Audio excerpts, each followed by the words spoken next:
In the last lecture, we looked at gray gas in radiative equilibrium.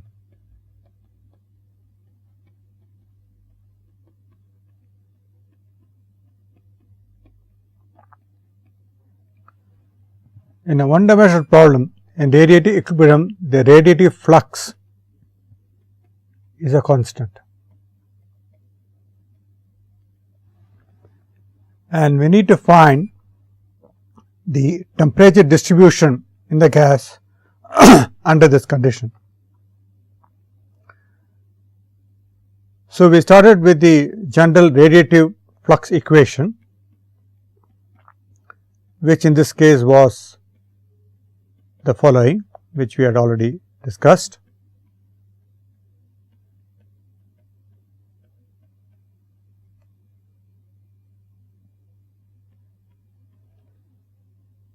So, the challenge we faced in this kind of problem was the unknown gas temperature was inside the integral,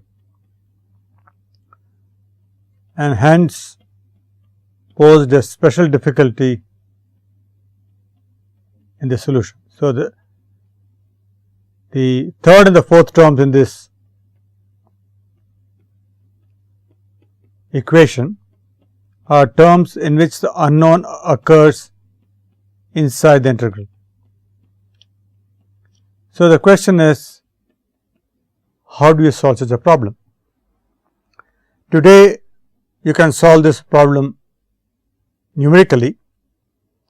You can start with some initial guess of the gas temperature variation, and then integrate this, get the value of QR. If the value of QR is not is not a constant in radiative equilibrium, then you alter the assumed profile, and you can do this iteratively very easily on the computer until you get the answer you want. Now, the purpose of these lectures is not to teach you how to solve it numerically, but to come up with some simple solutions to these equations, which provide some insight into the nature of the solution.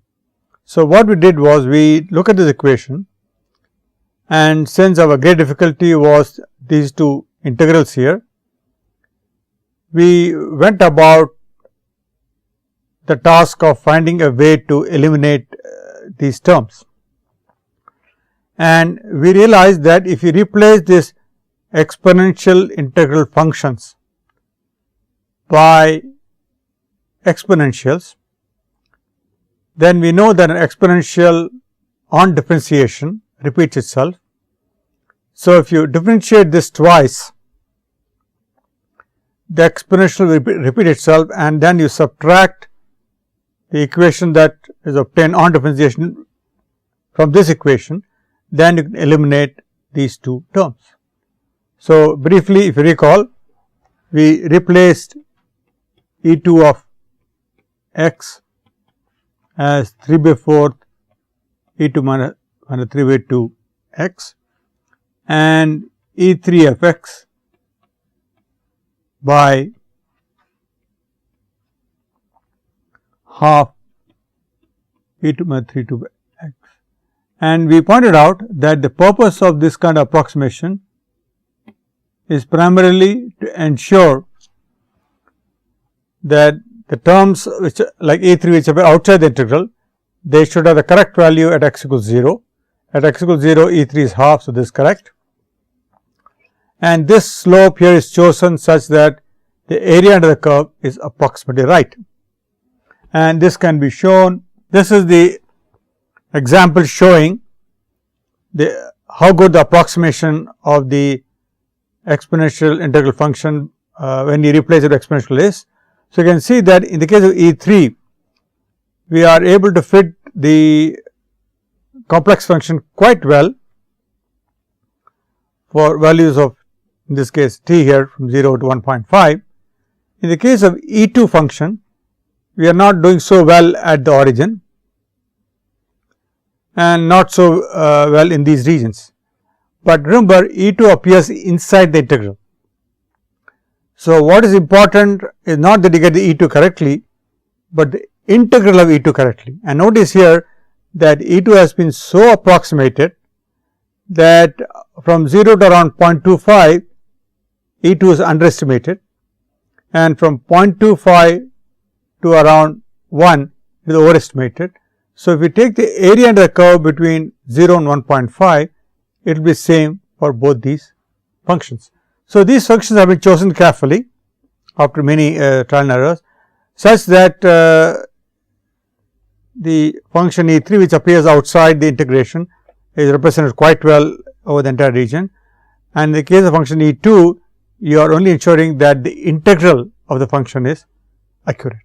So, with those approximations that is given here, we got this expression for Q star, where you recall that Q star was a non-dimensional radiative flux,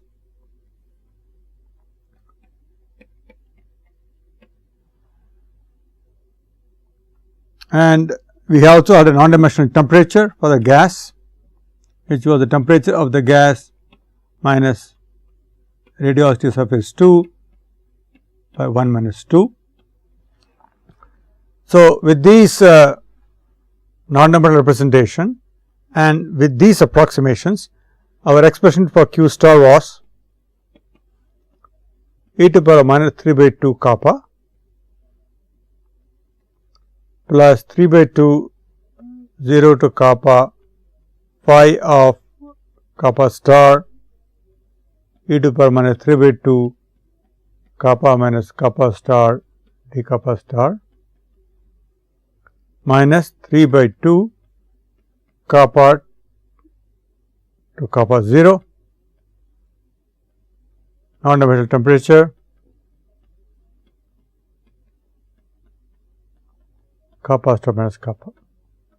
Notice that these arguments here are always positive, so that this always represents the decay term. So, this is the equation now we are going to solve, the approximate equation, after replacing the exponential integral functions by exponentials.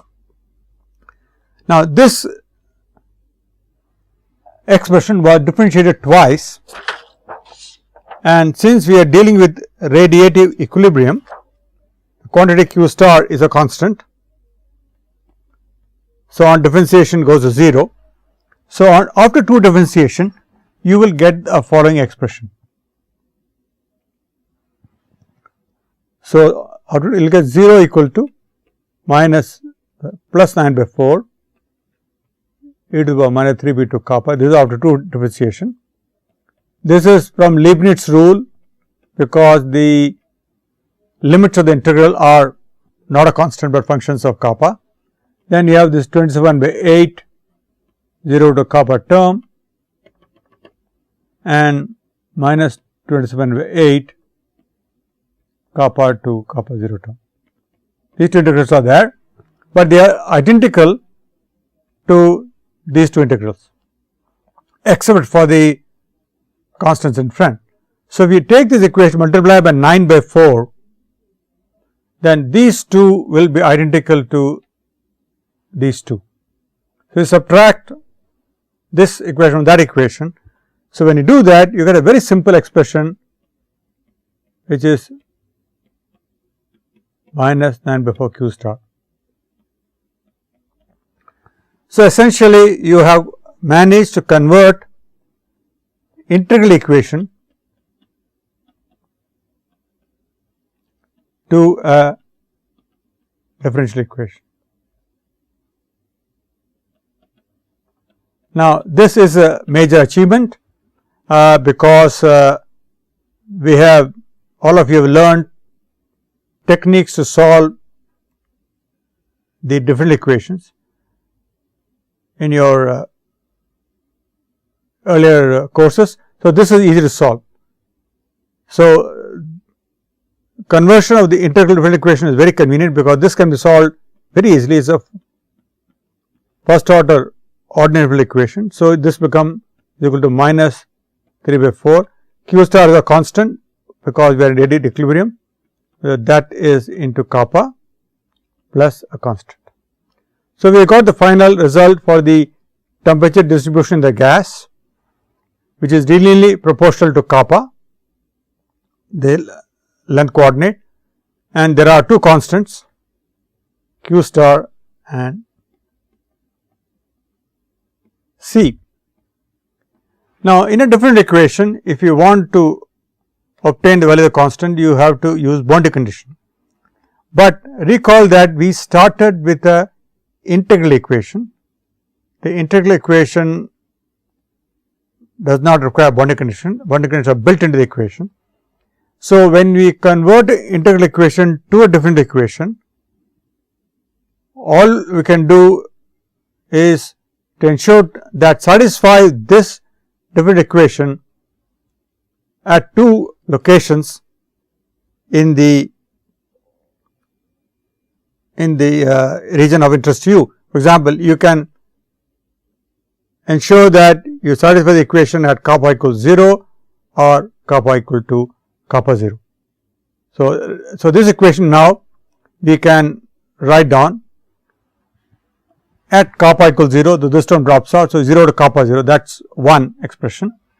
So, let me write that down so that so you say at kappa equals 0,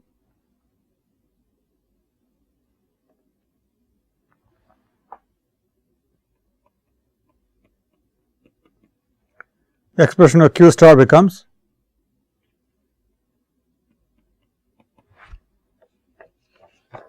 kappa at 0 1 plus 3 by 2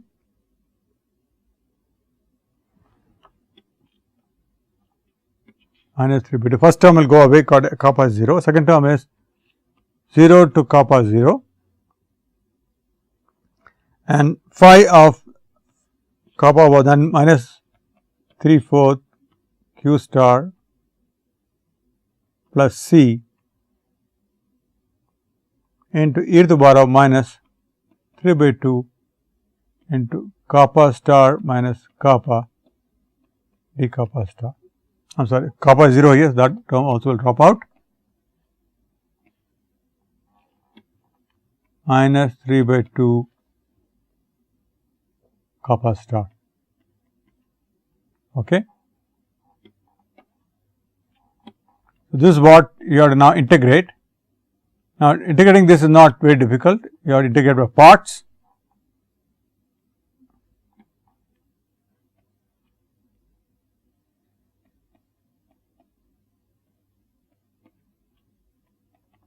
So, this equation has been integrated by parts, and you got one equation, because at kappa equals kappa 0, the next one will give you q star equal to minus 3 by 2 kappa 0 plus 3 by 2 0 to kappa 0 minus 3/4 kappa star q star plus c e to the power of plus as minus 3 by 2 kappa 0 minus kappa star d kappa star. So, you have two equations here, two equations in two unknowns,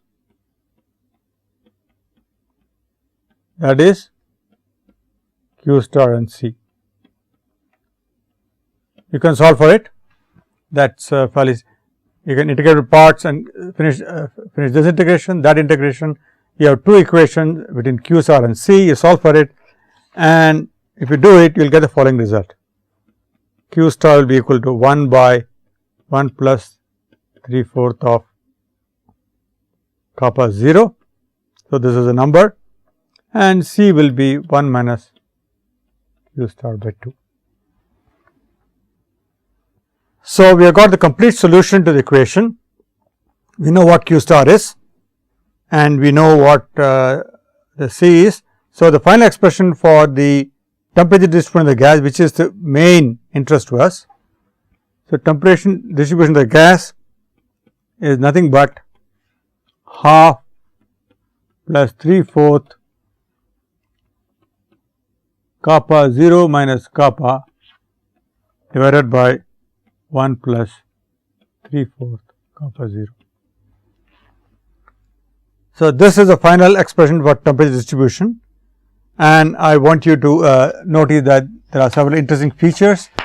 One great advantage of getting such an analytical solution is you can probe it and understand what it means.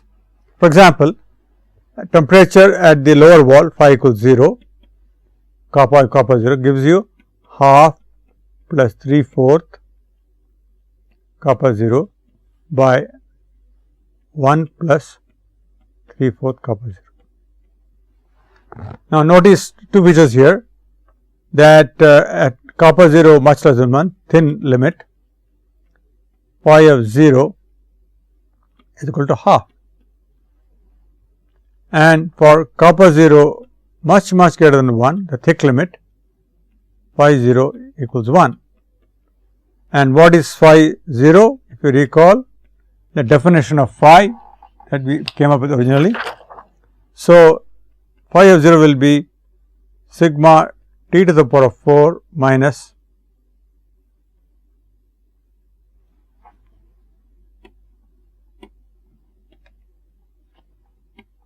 at kappa equals 0 minus B 2 by B 1 minus B 2.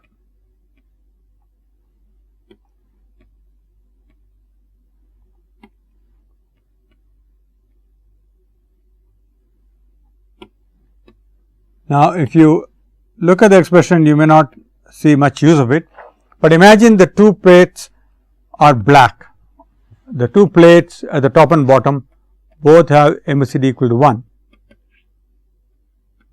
Then phi will become sigma t to the power of 4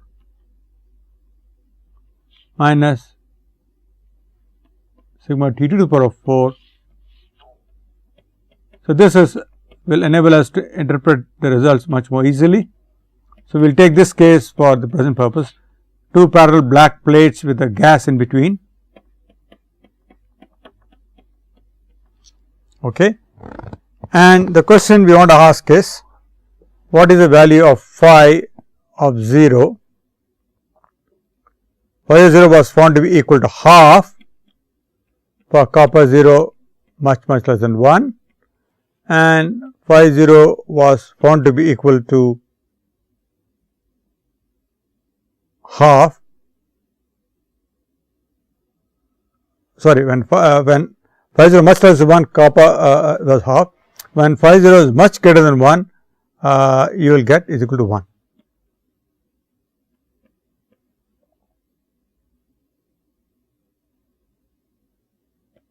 So, this result we got there. Now, what is the meaning of that? Because now phi is in terms of temperatures, you can say that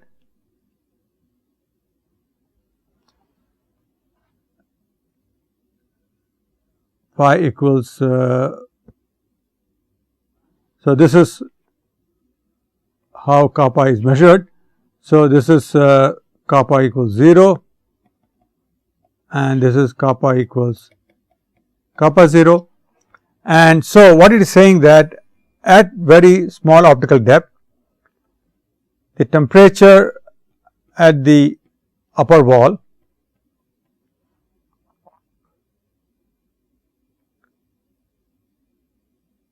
let me check, let us now write this expression more clearly. Yeah, the kappa is measured from the lower plate here. So, this is kappa 0, this is kappa, okay. This kappa equals 0 here, and kappa equals kappa 0 there. And so, when kappa equals 0, very small value of the optical depth, you find that T4 of 0, this is equal to half. So, it was T1 to the power of 4 plus T to the power of 4 by 2. So, the temperature of the gas at the wall here is not equal to the wall temperature. So, there is what is known as slip. So, there is a temperature discontinuity.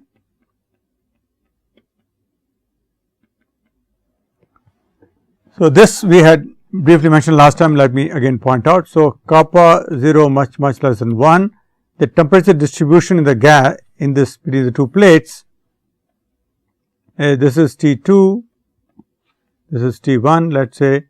So, it is more like this.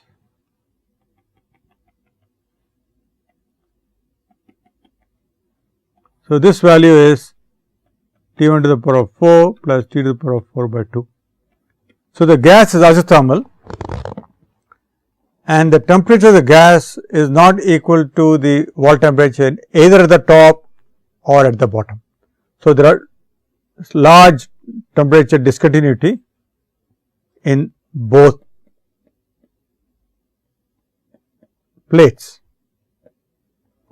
and this discontinuity or slip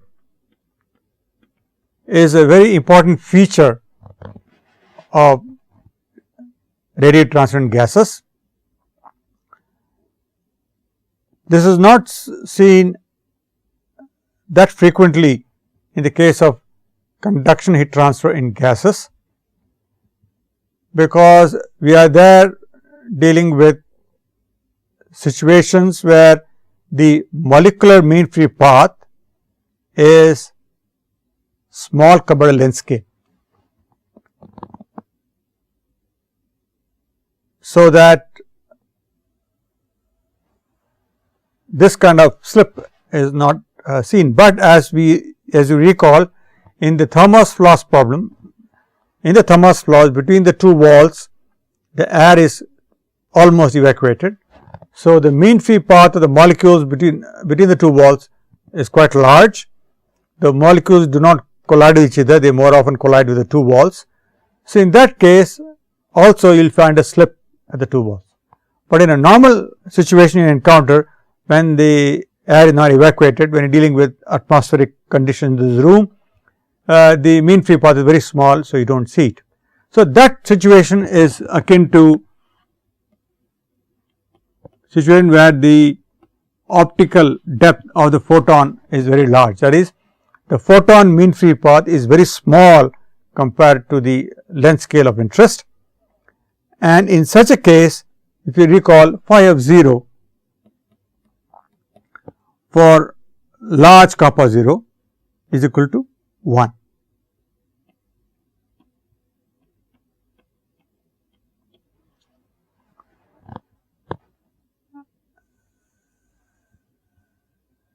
And phi of kappa 0 is equal to 0 for kappa 0 much greater than 1. So, what is happening in this case is, if you now draw a temperature distribution in this limit, here is temperature T2, here is temperature T1, it will be varying linearly and there will be no slip, no discontinuity, because in this case the photon mean free path is so small compared to the length scale that the phenomena is similar to conduction heat transfer that you encounter normally in engineering, and so you see a continuous temperature profile. So, what you saw was that the temperature profile due to radiation transfer in radiative equilibrium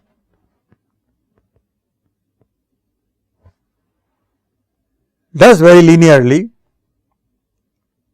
with the distance there, provided you look at T to the power of 4 and not T, and in the thin limit there is large discontinuities on either side,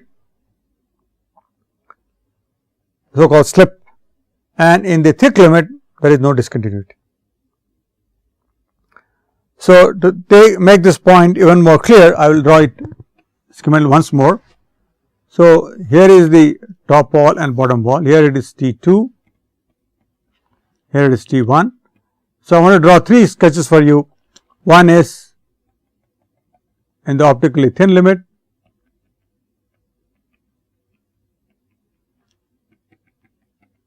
other is in the optically thick limit,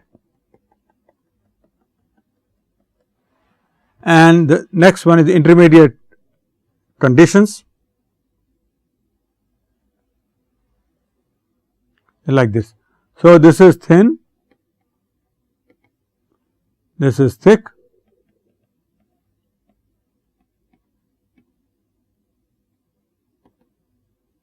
that is, this is for very small copper 0, this is for very large copper 0, and this is copper 0 of the order of 1. So, you clearly see that the shape of the function depends very much upon the thickness, the absorption coefficient of the gas, and whether the mean free path of the photon is very small or very large compared to the distance between the plates. But the key point to remember is that I must draw a little better. I must show them there will always be a slip except in the thick limit. So, let me redraw the sketch for the intermediate case. It will be, there will be a slip here and it will go like this, and there will be a slip here. So, there will be slip in these two cases. Only time there is no slip is when you are in the thick limit. So, in normal situations in radiated heat transfer, slip is always there. Now, the slip may vary with the thickness of the optical thickness of the medium, and only in the thick limit that the slip tends to 0, but does not reach it till very large value of optical thickness.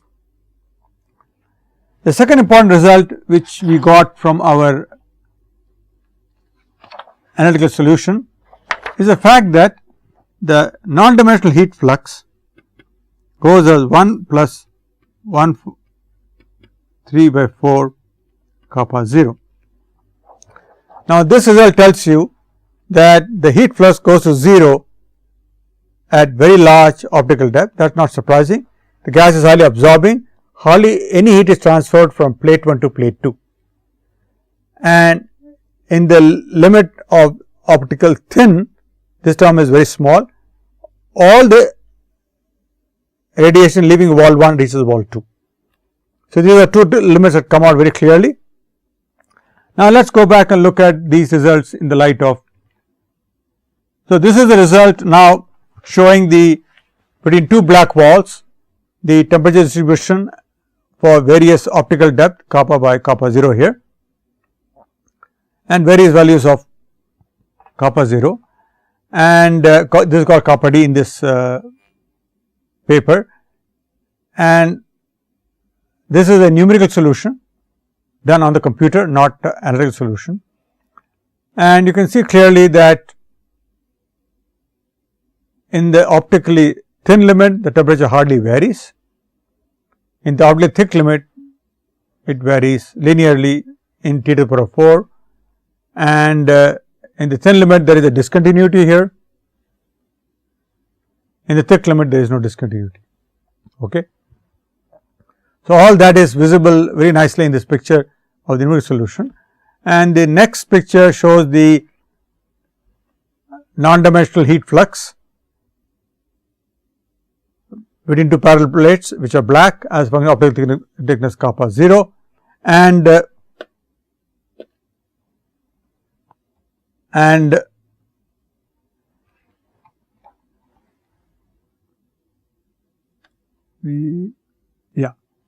so if we look at the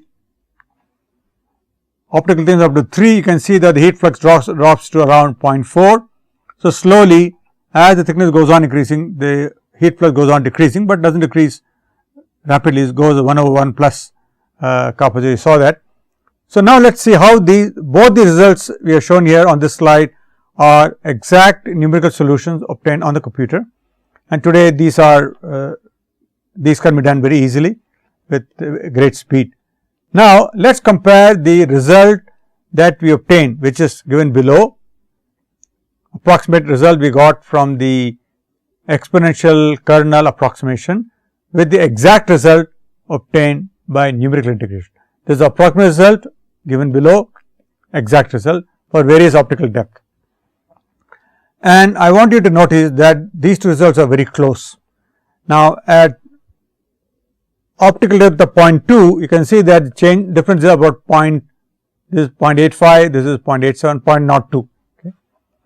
And here the difference is 0.006. So, one can say with great confidence that the approximate solution is pretty good, pretty accurate. And the largest error is of the order of somewhere here of the order of 3%. So, in many engineering applications, you will be quite happy with a technique which gives you an accuracy of 3%.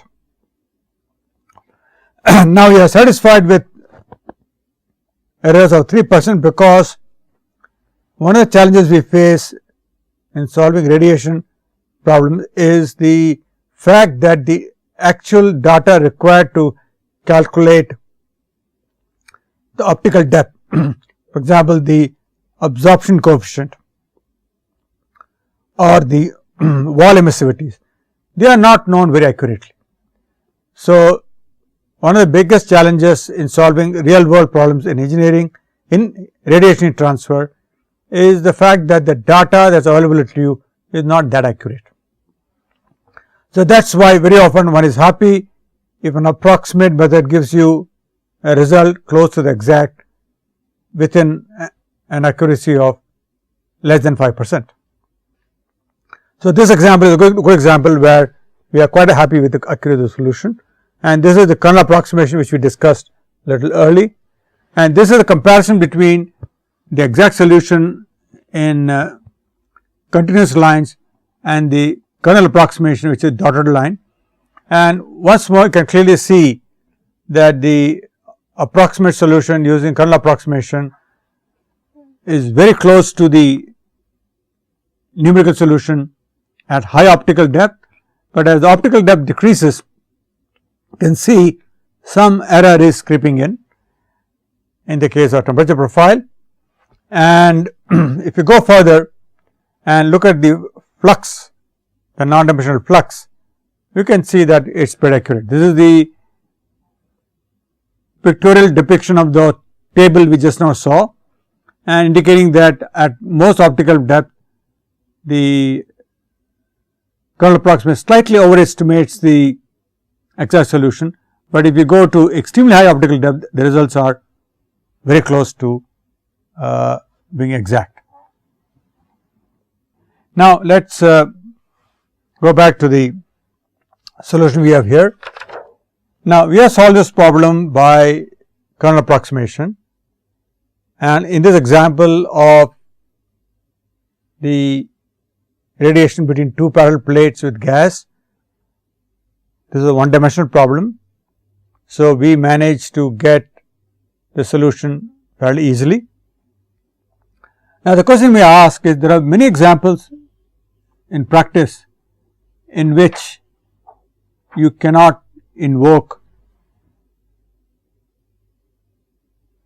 kernel approximation and get a right answer. For example, instead of two parallel plates, suppose you had two cylinders or two spheres. Then of course, so there is a two cylinders with gas in between. So, this can be a cylinder or a sphere. So, in such cases, the kernel approximation is not going to simplify the problem substantially. So, you would like to know whether there are other ways of solving the problem which avoid solving the full integral equation that you encounter in radiation heat transfer. So, one approach that can be attempted is, why not solve the equation in the thick limit. In the thick limit, we know that we saw that QR will be minus 4 by 3 sigma e to the power of 4 by d kappa.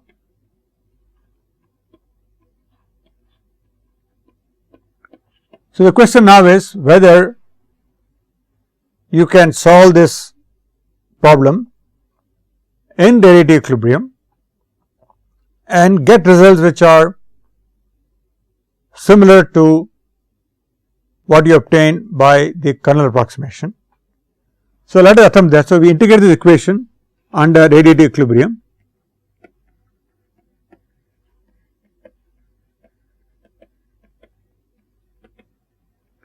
Now, this integration is very simple. We get t to the power of 4, a function of kappa is equal to minus 3 by 4 sigma. QR is a constant in radiative equilibrium, linearly goes up with kappa plus a constant. So, this is the result you get by integrating that equation in the thick limit. Now, you have to apply boundary conditions, but applying boundary condition is a challenge here, because we know there is a slip. Because there is a slip at the walls,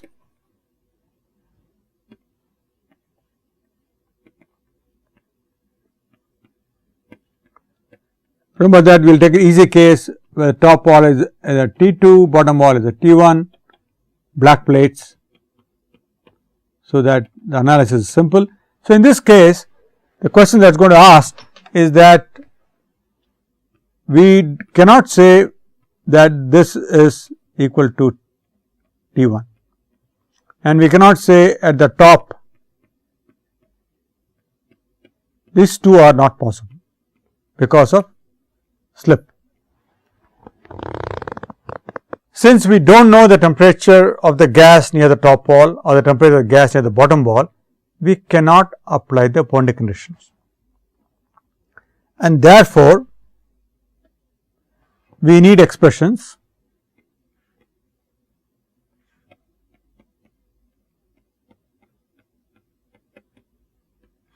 for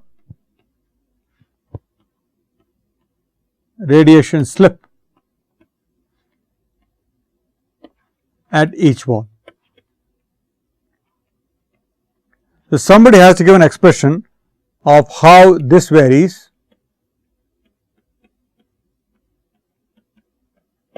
and how this varies.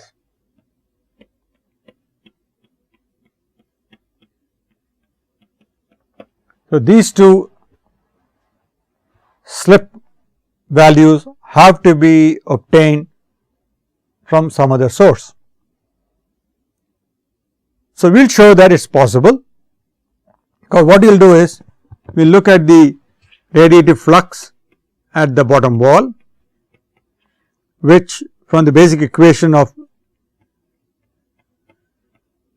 radiation heat transfer comes out as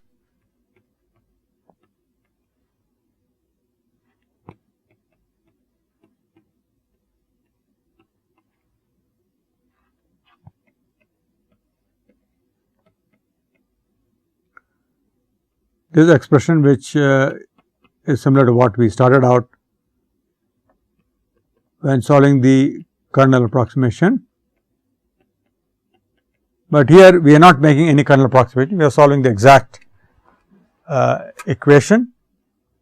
So, now let us invoke the fact that you are in the thick limit,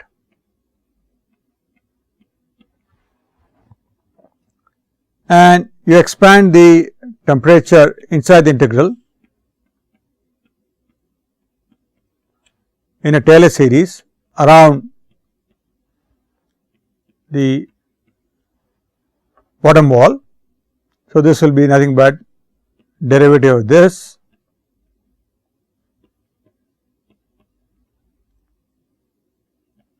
at 0 plus second derivative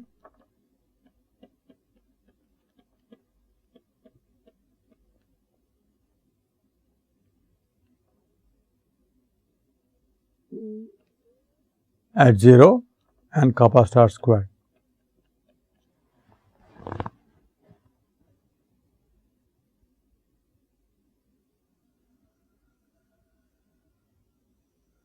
So, these can be plugged into this integral, and remember now these two are not, these three quantities not varying, only this varying. You can integrate that equation fairly easily by putting inside. So, on integration you get the following expression for radiative flux at the bottom wall.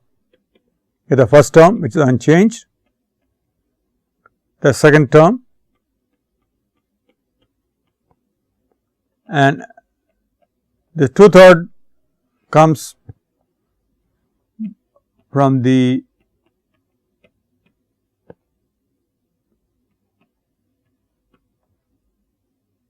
and you will have half. Okay. Now, let me tell you how these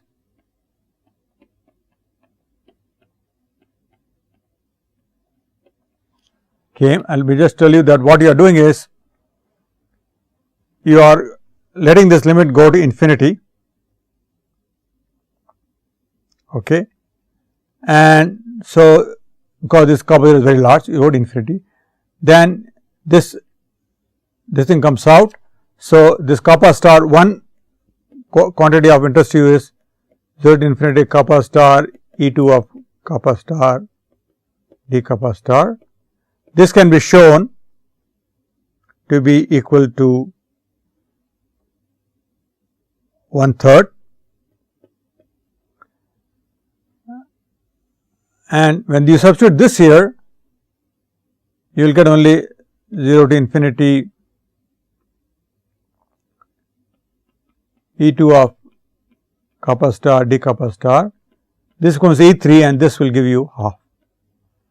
So, these are the two expressions that we will be utilizing, and remember that in this case of radiative equilibrium, this term anyway is 0.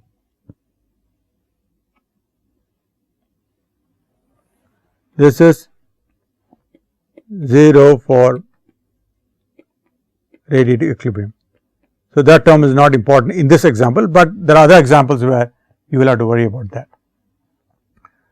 So, if you put all this in, all the numbers in there, you are getting what is given here as expression for QR of 0. Now, you also know that from the basic equation for optically thick limit, you also know that QR of 0 is also minus 4/3 sigma d to the power of 4 by d kappa at kappa equal. This you already know. Okay. And so, we combine, put this in there. So, finally, we get expression which is saying that the temperature slip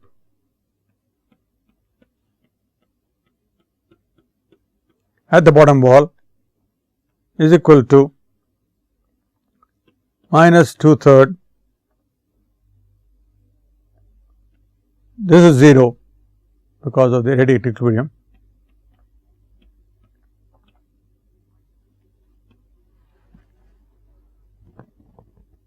So, essentially I take this 2/3 here on this side and radix minus 4/3 get minus 2/3. Similarly, applying the same thing to the top wall, we get the following expression for the slip.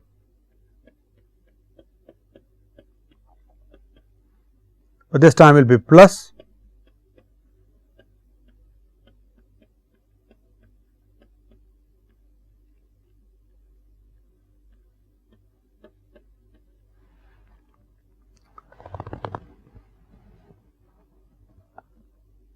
now, what we do is we subtract, let us call this equation 1 and equation 2, subtract 1 minus 2 and you will get minus 4/3 slope, and this slope is a constant, and minus 4/3 sigma nothing but QR radiative flux. So, the final expression you are going to get for the radiative slip condition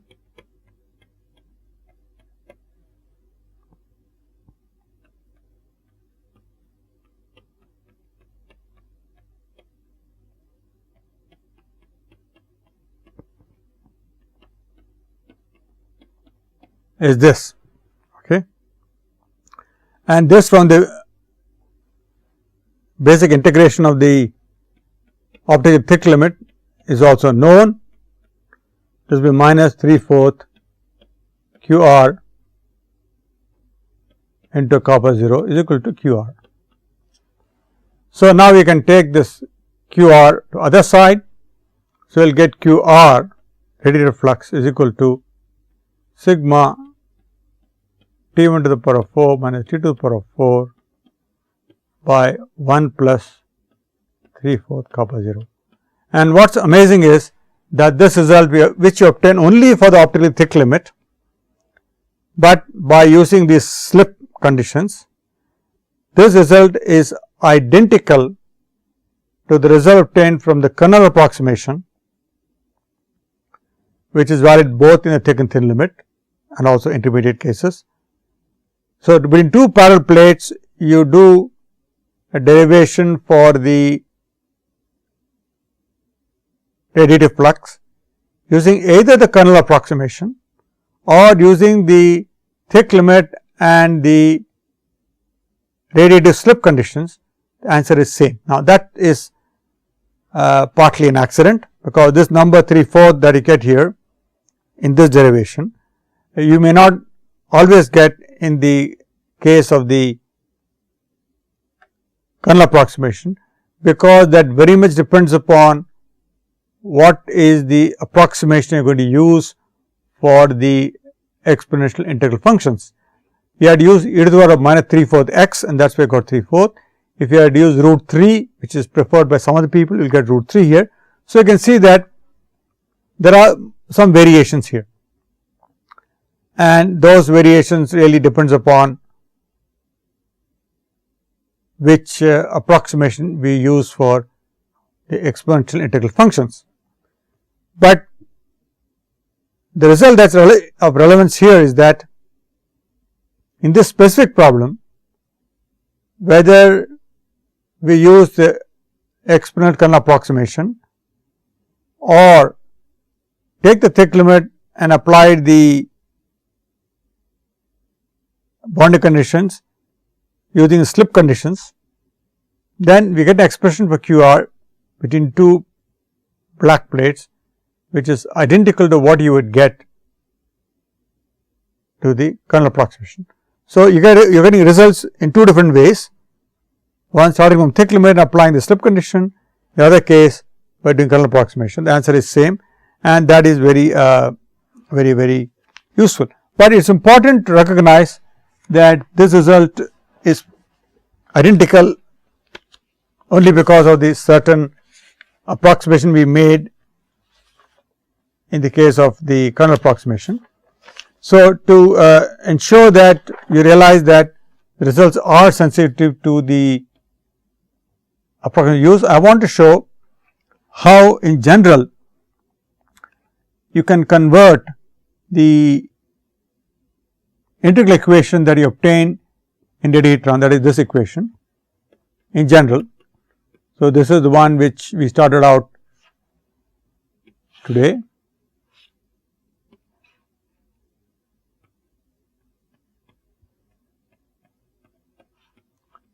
And what I want to do is make a general conversion of this integral equation to a differential equation, and if you have followed the kernel approximation that we adopted, you can see this can be done in general.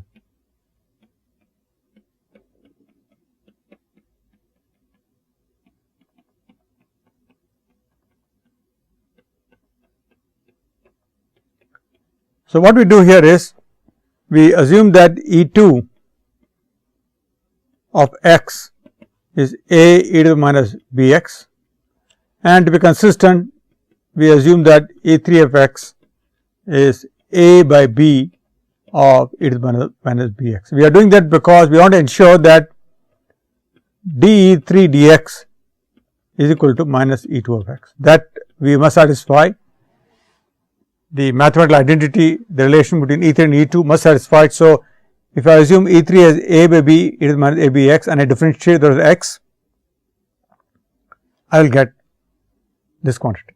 So, if you use this approximation, this is an approximation replacing the exponential integral function by exponentials. We do that and substitute it into the equation and differentiate twice like before and subtract, you will get the following expressions.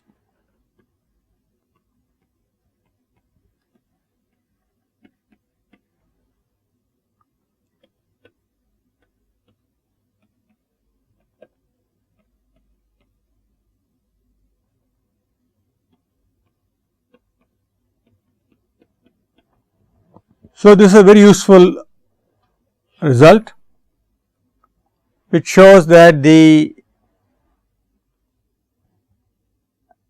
original integral equation for QR can be converted to a different equation for QR, and in many situations this equation is much more easy to solve than the original integral equation. The only point I want to make is that you look at radiative equilibrium, in which case QR is a constant, so this term drops out.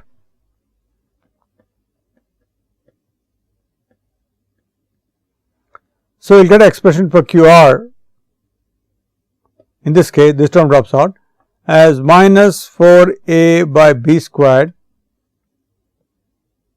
d by d kappa sigma t to the power of 4. So, this is the Roseland diffusion limit,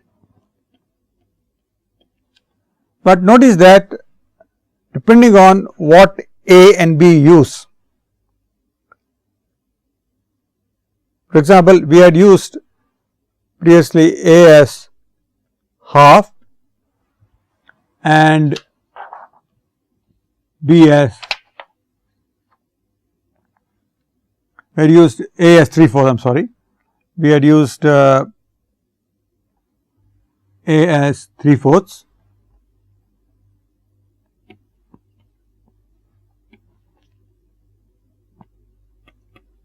and B as 3/2. Okay. And so, you substitute that there, you will see here you get minus 4 into 3/4 by 9/4.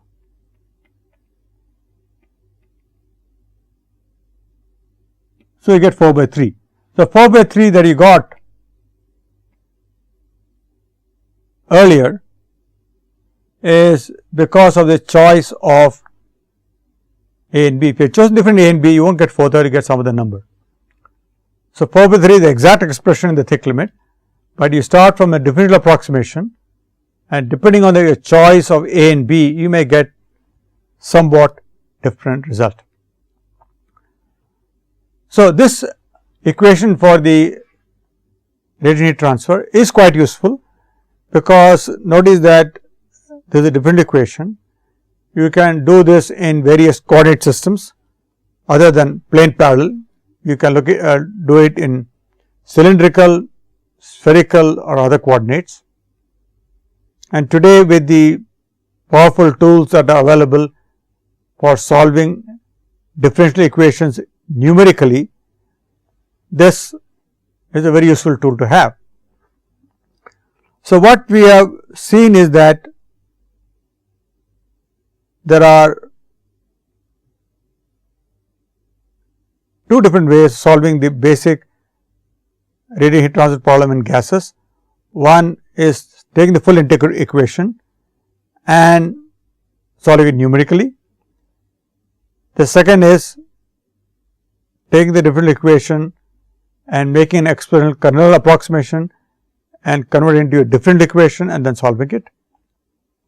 And then we saw there is the method in which you assume thick limit and apply the slip conditions and get an expression which can be valid for a fairly wide range of optical thicknesses. So, all these we did for a gray gas, because it was simpler to do, and because most real gases are not gray, we need to look at ways we have to extend this to non-gray situation, and that is what will be the main topic for discussion in the next lecture, how to extend this result for a gray gas to a non-gray gas, and how the results change while going from a gray medium to a non-gray medium. So, that is the point we will discuss in the next lecture, and because all real gases are non-gray, and so it is important to understand how non-gray limit behaves.